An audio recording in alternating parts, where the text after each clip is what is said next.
não sei se o pastor reparou, mas este tema que o Traje a Rigor escolheu para sua entrada é o tema do Seinfeld. Isso. Seinfeld é um comediante que fazia muitas piadas de stand-up e tal. Ou seja, eu estou entendendo que o Traje a Rigor está comparando o senhor com um humorista. O senhor acha que o que o senhor faz na igreja é humor? O senhor é o pastor do stand-up ou não? Eu não diria o pastor do stand-up, não. Mas eu sempre admirei diversos humoristas, sempre gostei. Sou uma pessoa bem-humorada, então achei que o humor também caberia numa ministração, numa palestra, num sermão. E ele atrai mais fiel? Não vou dizer que atrai mais fiel, não. Mas deixa mais preso ao que você está dizendo? Com certeza atrai atenção. Atrai atenção. Atrai atenção, com certeza. Uhum. Mas não é pecado dar risada na igreja? Porque muita gente tem essa ideia, né? Esse pastor fica fazendo a gente rir aqui, isso aí não é de Deus. É lógico que por não ser algo comum, né, vamos dizer, é algo mais ou menos que novo, trazer esse humor para o evangelho, com certeza eu enfrento diversas críticas. Tem pessoas que acham que Deus é um velhinho muito mal-humorado, né, querendo brigar com o ser humano, com o homem o tempo inteiro. E o que a Bíblia diz... Não tem humor lá, né? Que a coisa é meio chata. Exatamente, passa a ideia. Na realidade, as pessoas têm uma ideia de que se você for bem-humorado, você não é sério. E na realidade uma coisa não tem nada a ver com a outra. Você pode ser extremamente sério e muito bem-humorado. E pode ser extremamente bem-humorado também. Você pode ser extremamente bem-humorado e extremamente sem graça, como é o caso do Mansfield, não é isso? Vem cá, pastor. Seus vídeos estão fazendo muito sucesso na internet, não? Tem muita gente, as pessoas já estão te reconhecendo na rua. Você não é o pastor que faz piada? Isso, as pessoas reconhecem. Na verdade, eu nunca postei nada na internet. Nenhum vídeo foi postado por mim. As pessoas, às vezes, adquirem os DVDs, compram os DVDs das minhas palestras e eles, então, começam a postar esses vídeos na internet. E acontece com o pastor igual acontecia comigo, com o Menso, de que iam assistir o nosso show e ficavam gravando no celular. Acontece deles assistirem sua pregação, ficarem gravando. Muitos dos vídeos que estão na internet... E você deixa, não tem problema? Vídeos, eu não tenho nem como coibir isso, né? E também não é o objetivo. Agora, você se incomoda com o pessoal que tira uma piada sua de contexto e mostra só aquele trechinho gerando polêmica? Não, eu não me incomodo muito com isso, não. O que acontece é que as pessoas só estão fazendo isso. Entendi. Então, esse tipo de coisa, de tirar uma piada do sermão e isolar, acaba prejudicando um pouquinho. Isso, quando... Foi exatamente o que a gente fez agora. Vamos ver um trecho só das piadas do pastor. Cadê? Essa geração não tem onde cair morto, Ana. Mulher é um artigo de luxo, camarada. Estou falando mulher, não é tribufu. Tribufu é baratinho. Ana, vai lá. Tribufu, qualquer coisinha serve, coitadinha. Fica lá com aquele semblante fechado.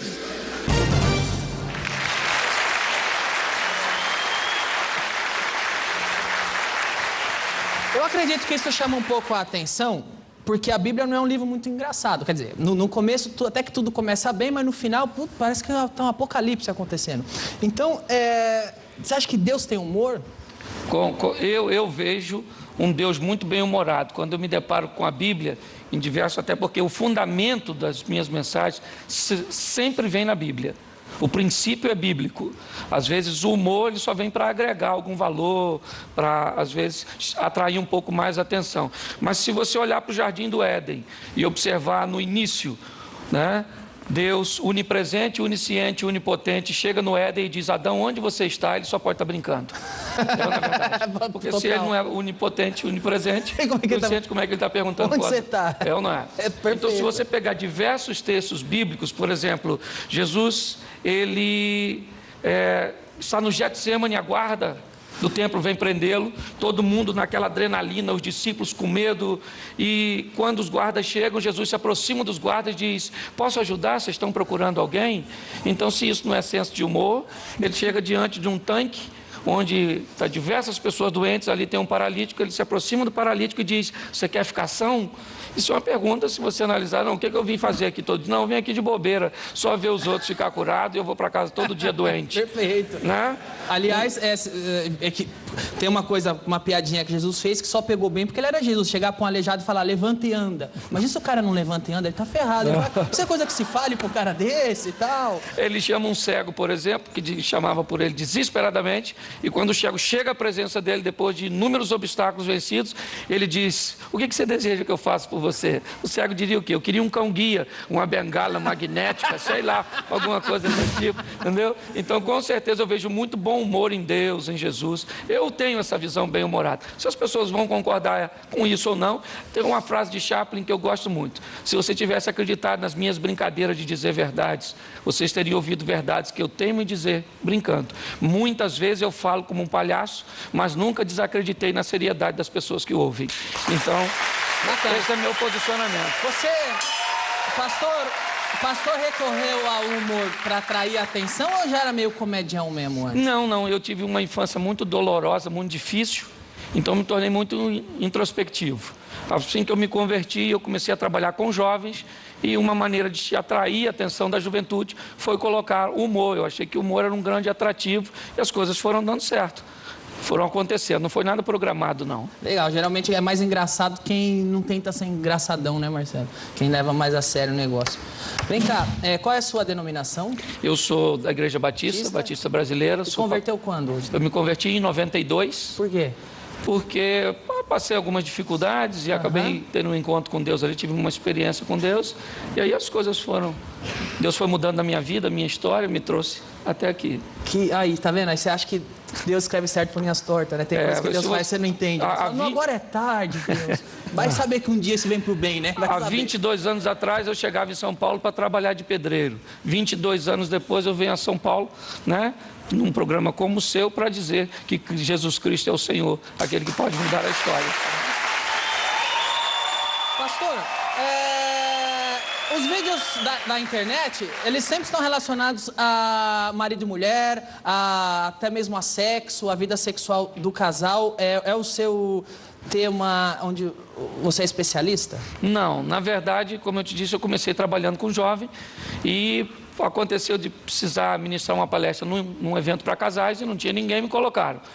E aí a palestra ficou atraente, porque eu comecei a trabalhar com humor e eu busquei voltar para o relacionamento conjugal. As pessoas me chamam de pastor de família, mas na verdade eu gosto desse relacionamento conjugal, essa dinâmica de viver a dois, cabeça de homem, cabeça de mulher, como funciona. Eu sou extremamente contra divórcio, meu pai casou diversas vezes. Mas você conseguiu? Você entende como funciona a cabeça da mulher?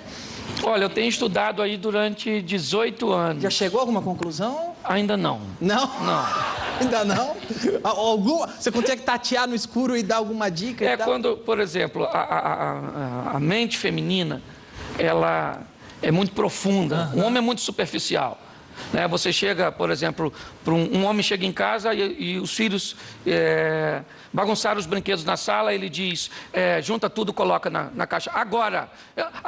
Coloca agora, a criança vai resmungando e coloca. Se é uma mulher, ela chega e diz, você quer acabar comigo? O seu pai não pode pagar uma empregada, olha como é que eu estou destruído, vocês acabaram comigo. E o filho fica olhando sem pensar assim, do que se trata, não sei do que ela está falando.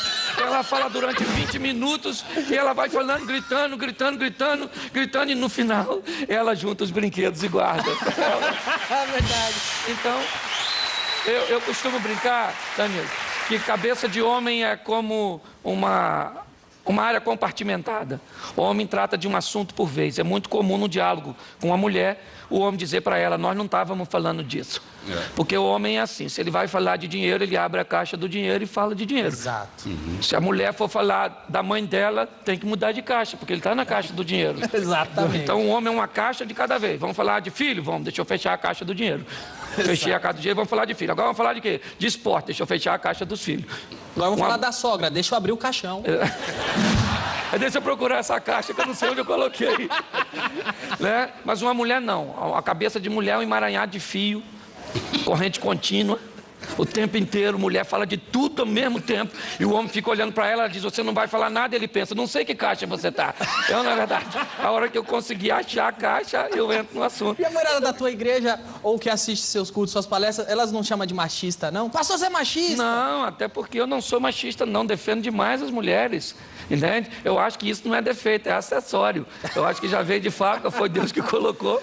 E eu não estou aí para contradizer. Eu ia falar exatamente isso, porque eu acho que é a maneira bem-humorada de trazer tratar desse assunto, que é um assunto que as pessoas ficam meio chateadas de falar de marido e mulher, relacionamento, talvez bem-humorado, o pessoal gosta mais. Suaviza. Entenda mais até, né? E suaviza também. Né? Pastor, você disse durante a conversa que começou, não sei se começou ou não, mas que trabalhou muito com os jovens. Isso. Não, agora, o senhor também dá muito conselho para casal, matrimônio, vida sexual.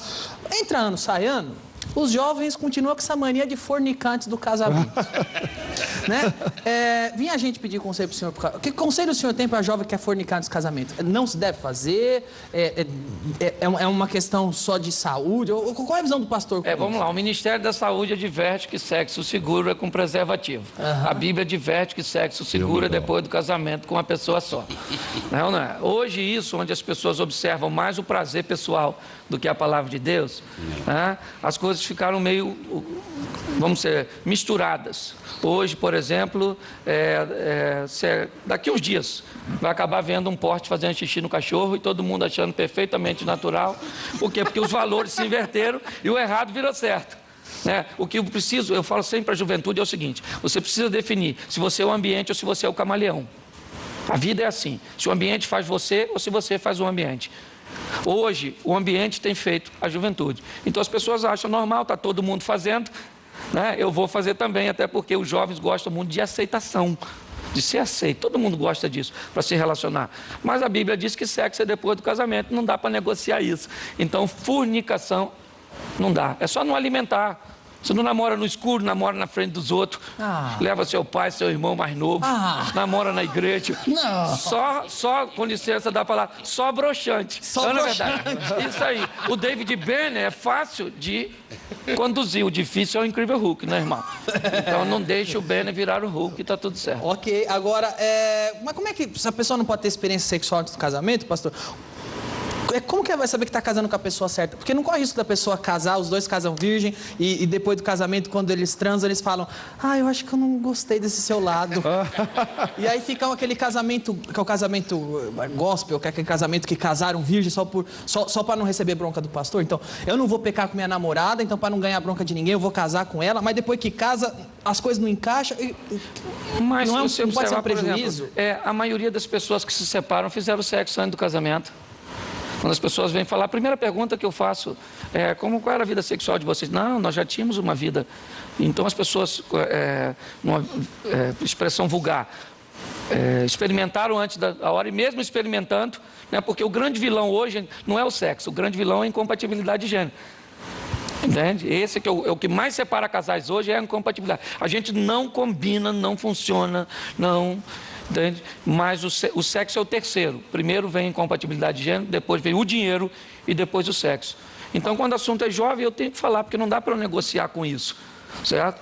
Tem que aguardar até o casamento. O pastor, pelo que eu estou entendendo, o pastor então está aconselhando o Marcos Klein a, depois que casar, ter a sua primeira experiência sexual, o Klein. Ele é solteiro? Ele é solteiro e virgem. Eu sou casado, ele conhece minha mulher. Ele é solteiro. Respeita aqui, tá tendo uma entrevista. Corta o microfone dele, pelo amor de Deus. Corta o microfone dele. Pastor, eu sei que os jovens querem fornicar de casamento. Mas eu estou vendo até que o senhor está com o livro, a gente fala dele já. Eles querem fornicar no casamento.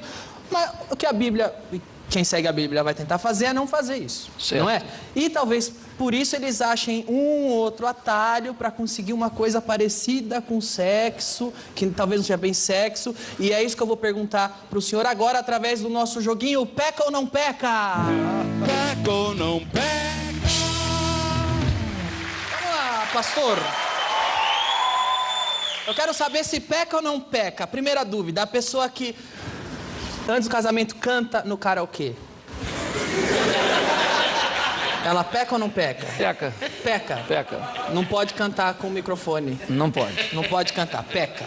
Depois de casado? Eu prefiro não responder. Tá ok. Quem joga um dadinho? Peca ou não peca? Antes do casamento? Antes do casamento. Peca. Peca. Peca. Não pode nem jogar um dadinho antes do casamento. Depende de onde caiu o número, é perigoso demais, então é melhor não brincar com dado. A que distância se deve ficar do abismo? Quanto mais longe, melhor. Quem faz 3-0, peca ou não peca? Peca. Peca, eu até já falei isso, porque ninguém é capaz de fazer isso pensando num pé de couve. É ou não é verdade? Ok. Ou você tem que imaginar alguém para pensar. Ok. Eu não sei como falar isso, pastor. Pode ficar à vontade que eu respondo. Transar na bunda, peca ou não peca? Peca. Peca? Peca. Mesmo casado? Mesmo casado. Ok. O Márcio Ribeiro, um comediante amigo nosso faleceu esse ano, pouco antes de falecer, esteve no programa e ensinou o público do programa a fazer um brinquedinho. Eu vou mostrar o brinquedinho que ele ensinou a fazer e depois você me diz se quem usar o brinquedinho peca ou não pega. Vamos lá? Peca ou não peca? Nós vamos fazer uma experiência agora para pessoas grandinhas. Você pega uma lata de cerveja, você põe... Uma esponja. Uma esponja. Que legal. Isso aqui vai ficar assim. Com a boca melhor, né? Que é isso, tio Márcio? Qual é o nome? Vamos lá, o nosso amigo Márcio Ribeiro ensinou a fazer aquele brinquedinho. Pastor Cláudio, brincar com aquilo, peca ou não peca? Com certeza peca. Peca também. Peca. Mas não é um ser humano, é uma lata, mesmo assim? O problema é o seguinte, é a mente da pessoa.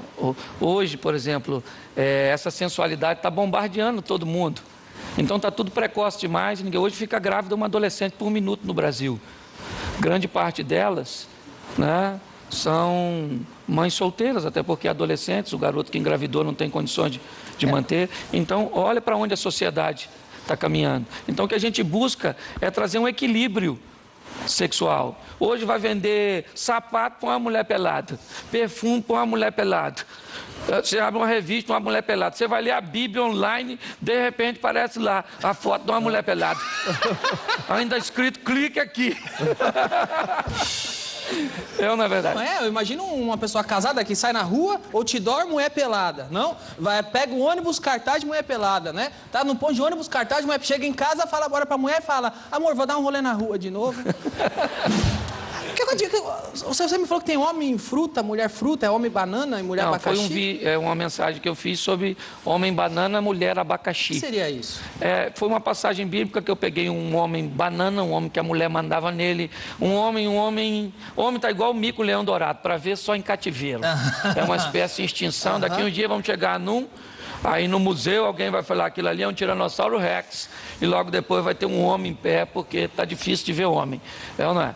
Então eu simplesmente fiz uma analogia dos homens bananas, que não tomam decisões, que não tomam atitude, que deixaram as coisas se inverterem, e mulheres difíceis de descascar, mulheres ruins. A Bíblia diz que tem ocasião que é melhor você morar no deserto do que com determinadas mulheres. Foi uma brincadeira, uma analogia que eu fiz, né, dessas duas frutas com comportamento feminino e masculino. O senhor disse no início da entrevista que acha que a mulher pensa assim porque foi Deus que fez e tal, e que é um acessório. Mas por que hoje o sábio é casar tendo uma certa estabilidade, não é? Certo. E isso às vezes acontece depois dos 20 e tantos anos. Mas então por que o jovem com 18 anos já tem a vontade louca de transar com a... Mas isso é fisiológico, né? Mas não foi Deus que fez também essa vontade da gente? Lógico, mas a vontade é sadia. O problema é o seguinte, é que economicamente, como você falou, o camarada não tem nem como se manter, certo? Uma mulher bonita custa caro. Uma mulher legal, você precisa. Se você vai casar, o relacionamento a 2 já é difícil. Imagine a 10. Você vai casar para morar na casa dos outros. Pensa, vai fazer sexo como? Sai do banheiro igual um bandido. Abre a porta, não pode ter nenhuma sonoplastia no ato sexual, senão vai acordar os outros. Então, Eu sei do que você está falando, pastor, porque eu cresci num quarto e sala em Santo André. Então, não é só questão de pecado, não. É uma questão de estrutura, realmente. Só que hoje é o que eu estou te dizendo. Hoje uma garota que era para estar brincando de boneca, está com a criança no colo. Isso não é um princípio bíblico apenas, não. Isso é uma questão moral. Uma questão, ele não tem condições, não tem. Estou vendo o livro na mão do pastor, eu falei que ia falar dele. Sexualidade, muito obrigado, sem censura. Sem censura mesmo? Porque eu estou vendo que tudo que eu quis perguntar, o pastor me deixou bem à vontade para perguntar da forma que eu quisesse para o pastor, e o pastor respondeu. O que acontece é o seguinte, esse livro saiu há cerca de 1 ano e meio, 2, com o objetivo de trazer uma qualidade de vida sexual melhor para o cristão, certo? Mostrar um pouco para eles o que se pode fazer, o que não pode, o que a Bíblia recomenda, porque algumas pessoas vão para púlpitos para falar de suas preferências sexuais e não para falar o que a Bíblia diz. Hoje tem muita gente decepcionada com o Evangelho, tem muita gente que acabou morrendo na fé. Por quê? Porque se decepcionou com líderes que estavam construindo um reino para si e não trabalhando para o reino de Deus. Então foi Deus que criou. Eu peguei alguns versículos, algumas coisas, algumas pessoas auxiliaram e fizemos esse trabalho que acabou ajudando muita gente. De tudo aquilo que eu falo, com todas as brincadeiras, Danilo, nunca eu encontrei ninguém que disse uma de suas palestras, uma de suas recomendações acabaram com o meu casamento. Tudo que eu ouço o meu casamento mudou, a minha história mudou, a minha vida sexual mudou. Então o objetivo é trazer benefícios para o povo. Olha, pastor, tem uma pergunta de sexualidade sem censura aqui para fazer. O que seria o adultério? O adultério seria eu trair minha esposa com outra mulher. Mas se eu sou casado e eu e minha mulher diz, não, você pode, vamos nós dois no swing, os dois, eu dei o consentimento para minha mulher ir no swing comigo, me trair, e ela permitiu que eu traísse ela, e eu permiti que ela me traísse. Ainda assim é adultério isso? O que acontece é o seguinte, a Bíblia diz que a única nudez que eu posso ter acesso é da minha mulher, e não interessa se ela consente ou não, porque ela não tem autoridade máxima sobre mim. A maior autoridade sobre a minha vida é Deus e não minha esposa.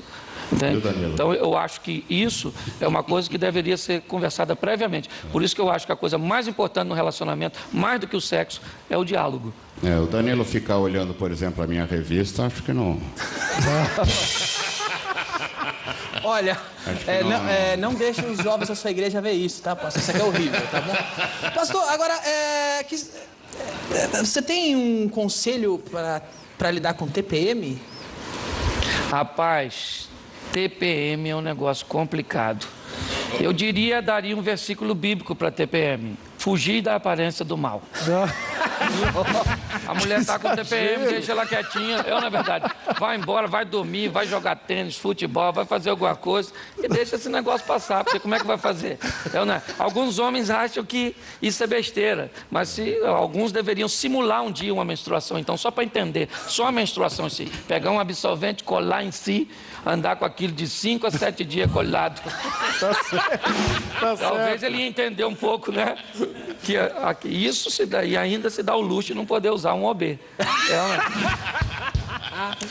Pastor, foi muito legal ter o senhor aqui. Muito obrigado por vir. Pastor Cláudio Duarte, foi um prazer recebê-lo. Prazer foi meu.